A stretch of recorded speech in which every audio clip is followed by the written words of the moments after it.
Aujourd'hui, à l'heure où je vous parle, mon nom c'est Babo et mon prénom c'est Laurent.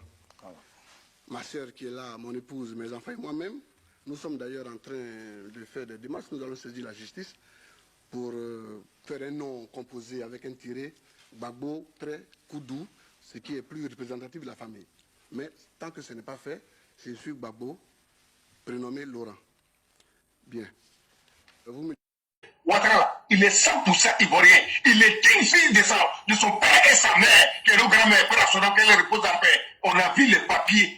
Les autres là, même il reçu, quand tu vas payer une de moteur même, pour mettre dans ta voiture là, on te donne reçu de 1000 francs, qui prouve que tu as payé une. Babo a montré quoi ici? Mais dis a montré quoi?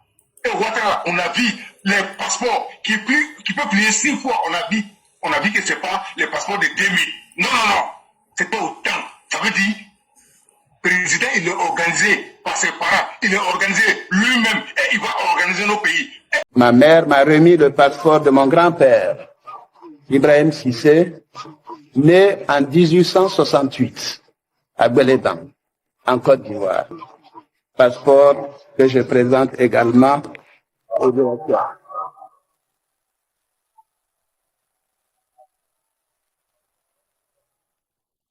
Mon grand-père maternel est bien ivoirien, donc Nabintou Cissé, sa fille, qui est donc devenue Nabintou Ouattara par mariage coutumier, est l'épouse de mon père.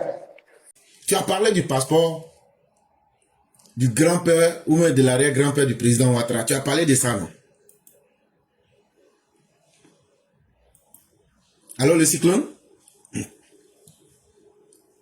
Le cyclone est là? Oui, j'ai parlé de ça. Ok. Oui, je suis là. Je ne sais pas si c'est le problème des réseaux, mais j'ai parlé de ça. Donc, ça veut dire que à cette époque-là, on pouvait avoir passeport. Hein? Oui. Hein? Donc là, ça veut dire que tout le monde n'était pas la même chose à cette époque. De la même manière que tout le monde n'est pas la même chose aujourd'hui. Donc, tout le monde n'était pas la même chose avant aussi, quoi. Ça, c'est clair. C'est maintenant je comprends. Ça veut dire les gens qui n'étaient pas organisés, les gens qui étaient qui étaient dispersés là, eux pensent que tout le monde était dispersé comme eux. Donc il y avait les empires de Samori, il y avait les empires de Kong, c'est vrai? Donc quand les blancs sont venus, c'est vrai. Donc quand les blancs sont venus là, les gens qui n'étaient pas organisés, qui étaient en des tribus dispersées là, eux là, on savait comment on allait les avoir, ils ne se sont pas occupés d'eux. C'est là où il y avait la royauté des chefs bien organisés, les gens sont allés là-bas et puis maintenant ils ont signé des traités avec ces personnes là. Quand tu as dit ça, c'est là j'ai dit, c'est vrai, donc passeport là. C'est là maintenant, j'ai regardé, j'ai dit, si affaire de passeport là vous étonne là, avant le passeport du grand-père de Ouattara là, il y a un des fils de Samori qui s'appelait Diaoulé Karamoko. En 1886, quand Samori a signé le traité de Kenyebakura, ah oui, ça il faut laisser, je vais donner un peu d'histoire pour que les gens réfléchissent un peu. Quand les Blancs sont venus, de la manière ils ont rencontré les gens de Kong pour signer le traité sur la Côte d'Ivoire là. Bien avant de venir rencontrer les gens de Côte d'Ivoire là, ils ont rencontré Samori Touré. Quand ils ont rencontré Samori Touré, le 28 mars 1886, ils ont signé le traité de Kenyebakura avec Samori Touré. Quand ils ont fini de signer le traité de Kenyebakura, le 26 mars 1886 avec Samori Touré, ils disent Samori là, c'est pas son vrai nom. Il s'appelait Mori. C'est sa maman qui s'appelait Sogona. Ils ont pris ça, Mori. Et il y a d'autres même qui ajoutent Bé dessus. Samori Bé. Mais tout ça, c'est des détails, on laisse.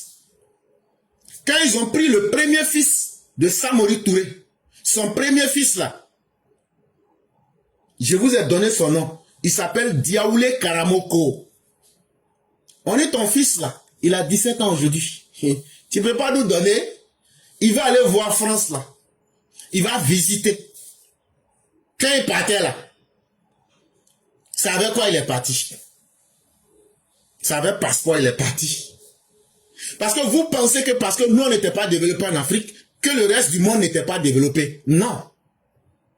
Eux, ils avaient déjà leur développement. Tout ce que vous voyez aujourd'hui là, Depuis les années 1700, là, eux, ils avaient déjà ça. Quand tu voyages, on peut soit te faire un passeport de service ou bien un laissez-passer. Donc, quand les Blancs ont fini de diviser notre Afrique en fonction des traités, là, ils faisaient les papiers pour les gens. Donc, vous, vos grands-parents qui sont restés dans l'ignorance et dans l'obscurantisme, qui n'ont même pas pu avoir même un extrait de naissance, ça vous surprend que les arrière-parents des autres avaient déjà des documents même de voyage, comme des passeports. Mais le monde ne date pas du fait que vous avez commencé à aller à l'école là. C'est pas ce jour-là que le monde a commencé. Le monde était là avant et le monde était structuré avant. Je vois des idiots, ils disent, à cette époque-là, est-ce qu'on faisait passeport? Oui, on faisait passeport. Mais c'était pas pour n'importe qui. C'était pour ceux que les Blancs respectaient. C'est ceux avec qui les Blancs sont rentrés en négociation directe. Et c'est comme ça que le fils de Samori Touré, qui s'appelle Diaoulé Karamoko, après le traité de Kenyebakura, qui a été signé le 28 mars 1886, le fils de Samori va en France. Et il n'était pas seul, hein. Il était avec 7 compagnons. Ils sont allés, ils ont bien visité la France. Ils ont bien été reçus là-bas. Ils ont visité la France. Ils ont séjourné là-bas pendant plus d'1 mois. Ils ont visité les lieux importants de Paris. La presse française à l'époque a couvert cet événement. Maintenant, pourquoi le fils de Samori était allé là-bas? C'était simplement pour qu'il soit l'ambassadeur auprès de son père, pour lui dire, Père, tu es puissant, mais ce que j'ai vu là, eux aussi sont largement en avance. Samori n'a pas accepté cette idée-là. Finalement, Samori va assassiner son fils. C'est peut-être la fausse note qui n'était pas intéressante dans l'histoire. Mais c'est pour vous dire que quand on dit que le monde était organisé, le monde ne commence pas avec Babo. Si vous, votre monde a commencé avec Babo, c'est là que vous avez commencé à comprendre comment le monde fonctionne.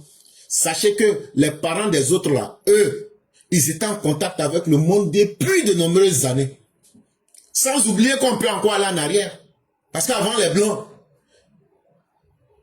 les civilisations qui se sont rencontrées et qui ont eu un impact positif et profond dans les échanges humains, on vous parlera de la rencontre entre les Arabos, les Négro-Arabos, vous savez, les Noirs et puis les Arabes. Et c'est là que vous aviez vu, là où l'Europe, dans le XIIe siècle, où ils n'avaient pas d'université, où les gens même ne se lavaient pas en Europe, on avait déjà l'université de Tombouctou.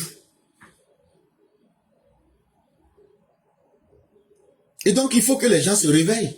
Le monde ne commence pas par les sentiments de quelqu'un qui se fait appeler X ou Y. Le monde commence avec la réalité de ce qu'elle est. Et donc, chers Africains, réveillons-nous. Quittons dans nos obscurantismes. Cherchons à comprendre la réalité. C'est ce qui peut libérer un homme profondément.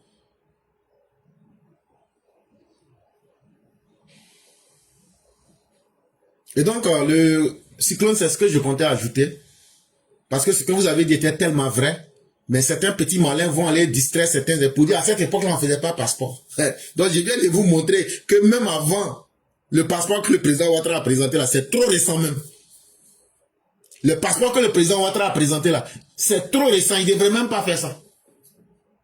On vous dit, il y a quelqu'un depuis les années 1886 même là, ils avaient passeport. Donc j'espère que ceux qui se sont inscrits dans l'embrigadement et dans l'emprisonnement de leur propre mentalité vont se réveiller et vont comprendre beaucoup de choses. Vraiment, merci à vous-même et que Dieu nous éclaire et qu'il nous mette sur la bonne voie.